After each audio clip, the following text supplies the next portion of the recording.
Hi, seventh grade. Welcome back.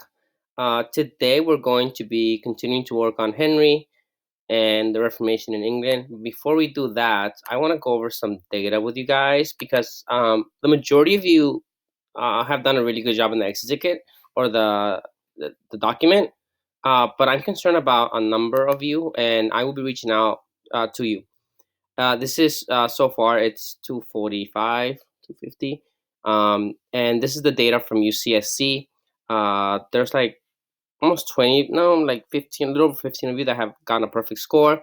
There's about 5 of you that got a 9, and there's 1 or 2 of you that got an 8. This 2 is a huge concern. That shows me that you either didn't listen to the screencast or you just didn't understand anything I said. And that shouldn't happen because you can always go back and listen to the screencast again.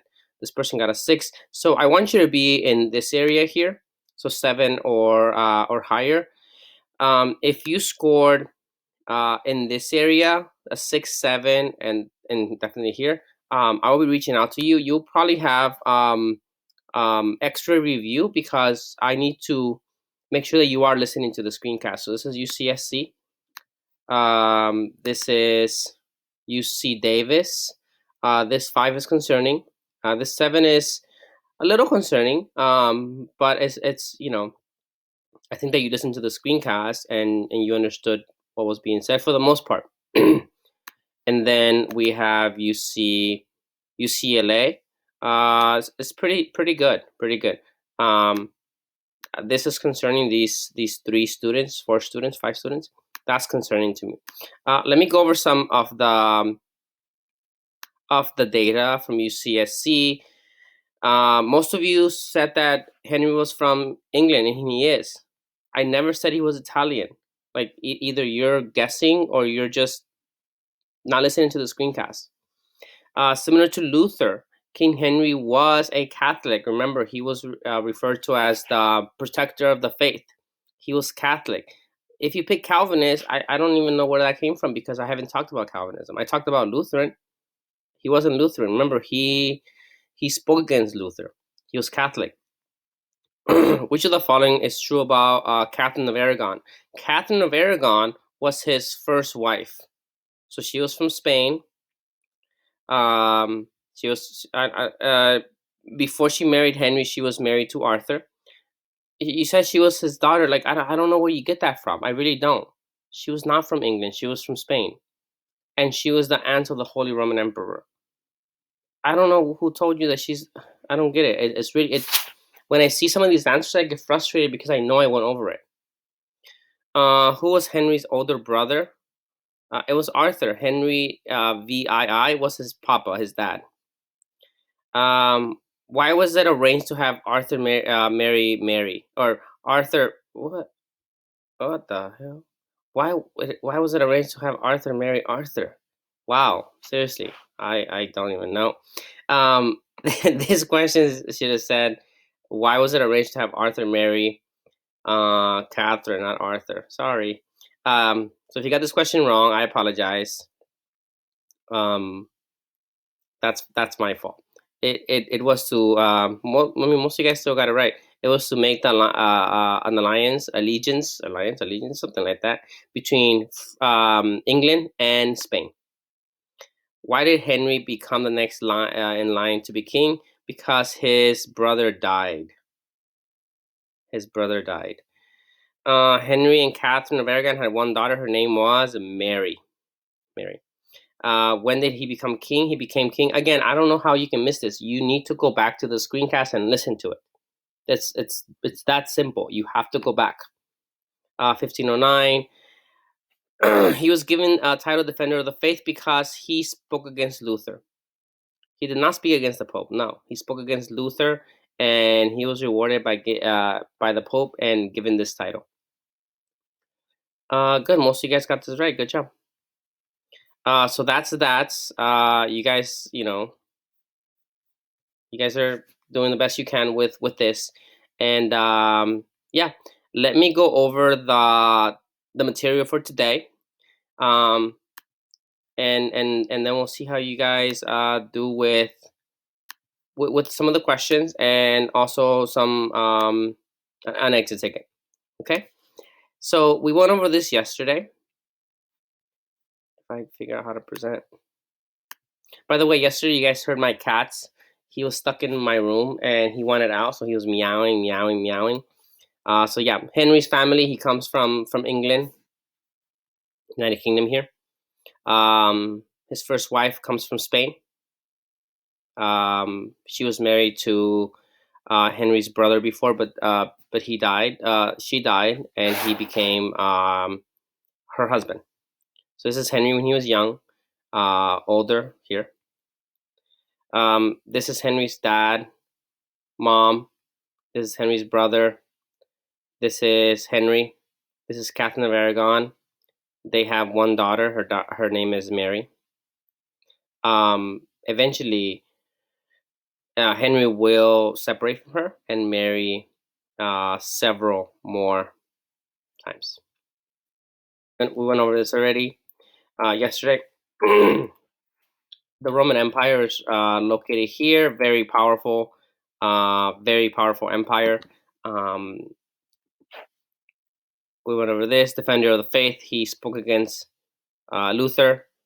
This is a letter that he wrote the Pope, stating how he was going to defend the Catholic Church from attack from the Protestants. This is the map of Europe in the 1500s. By this time, Islam has been kicked out. I think I had a student email me about what role does Islam play here. It was Diego Parada. Islam at one point, Islam had controlled a lot of Spain, and they were eventually removed or kicked out. So good job, Diego. I really like those questions. Good job. Okay, so Catholic Church, again, very powerful. And then we start here, Trouble in Paradise. So this is where we take off. So Henry was married to Catherine of Aragon for over 20 years. So and they have, I believe they have 6 kids, 5 or 6. I think it's 5, but only one of them survives to adulthood. Everybody else dies. Either dies at a very young age, or they're born already passed away. Okay, so they have one daughter, and you'll see that this is a problem for the monarchy. This is a problem for the kings of England, because most of them want a male heir. They want a male ruler. Don't ask me why. Maybe they think that boys are stronger. Maybe they think that they won't be invaded as easily. They'll be better at battle. But Henry wants a male heir. By 1527, a whole 19 years after his marriage to Catherine of Aragon, Henry wanted to part away from his marriage. Henry says, no more, no mas. I want someone that can give me a boy, someone that can have a boy. And by this time, Henry himself is pretty older, and his wife is older. She probably cannot have any more kids. And he uses this as an excuse for trying to get out of this marriage. He says, I need a divorce. Please remember, in the Catholic Church, you are not allowed to get a divorce, or you are not allowed to get remarried unless your spouse is dead, unless your wife is dead. So he's like, I want a divorce. I'm the King of England, Pope. And the Pope is the only one that can grant him a divorce. So he's like, Pope, give me a divorce. So this is the one of the reasons that he says, I want a divorce. There's stories that he said that can't come out, that says that his marriage to Catherine should be illegal because she was married to Arthur. So this marriage shouldn't even count. Why am I married to her? Pope, give me a divorce. There's 2 problems here. She can't give me a male heir, a little boy to rule, and she was married to my brother. So that's gross. But he figured this out 20 years after. So think about that. The reason for Henry wanting a divorce was that Catherine of Aragon had not produced a male heir, a boy to take over the king after Henry.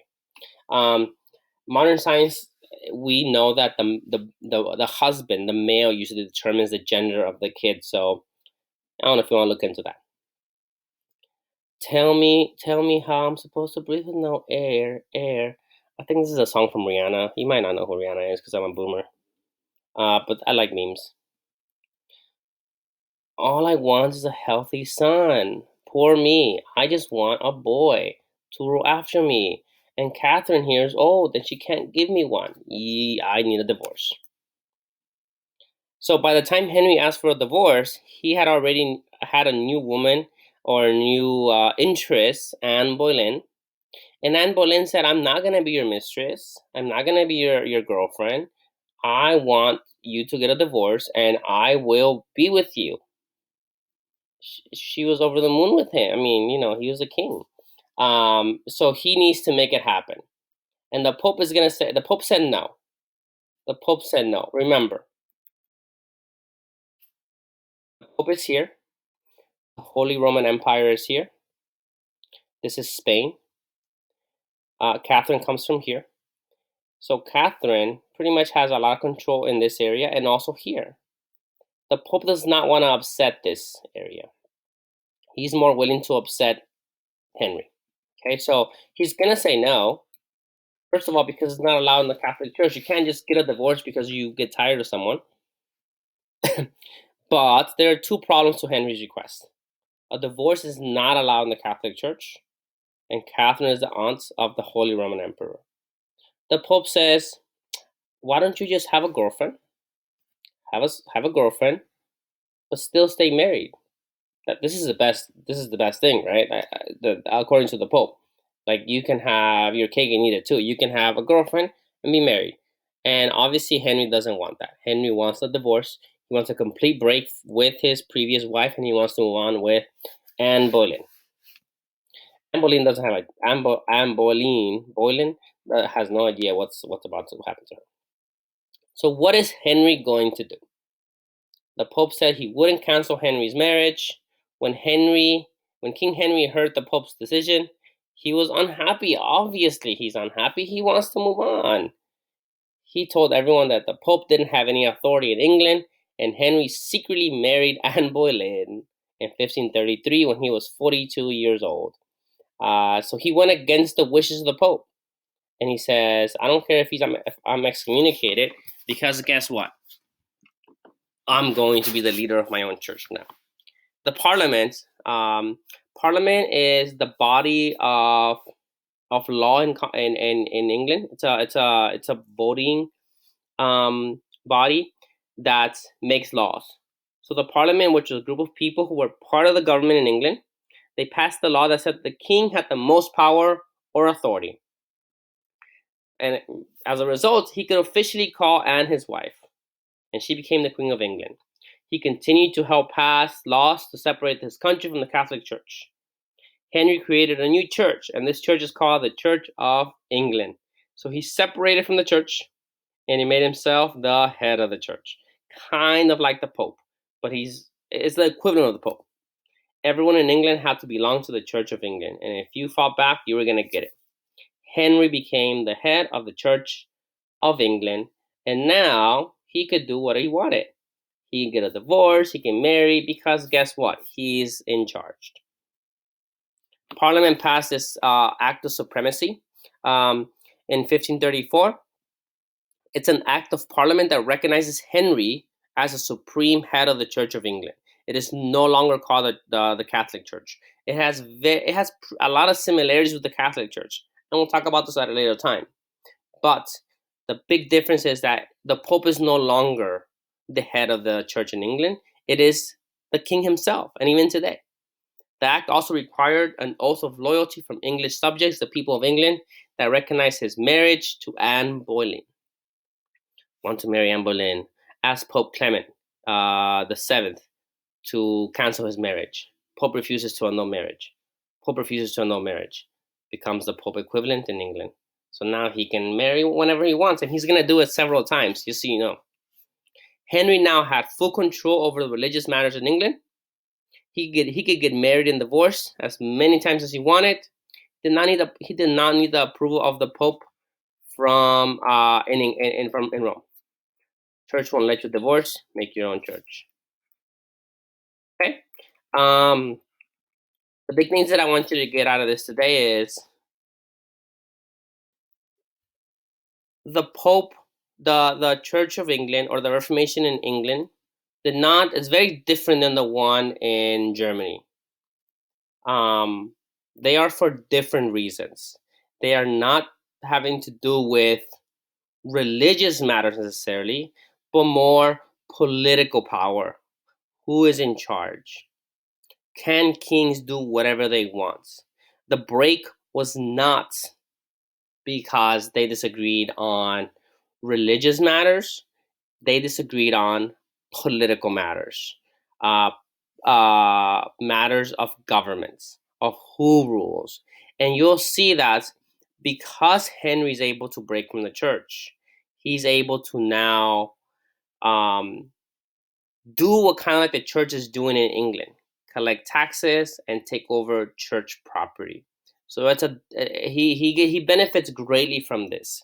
One, he's able to be the head of this church, and two, he's able to get the land from England. Okay, if you had a low score in your exit ticket, you will have further review because I was surprised that some of you got the score that you did. And I want to make sure that I support you as best as I can. I will see you guys around. Stay safe. Peace out.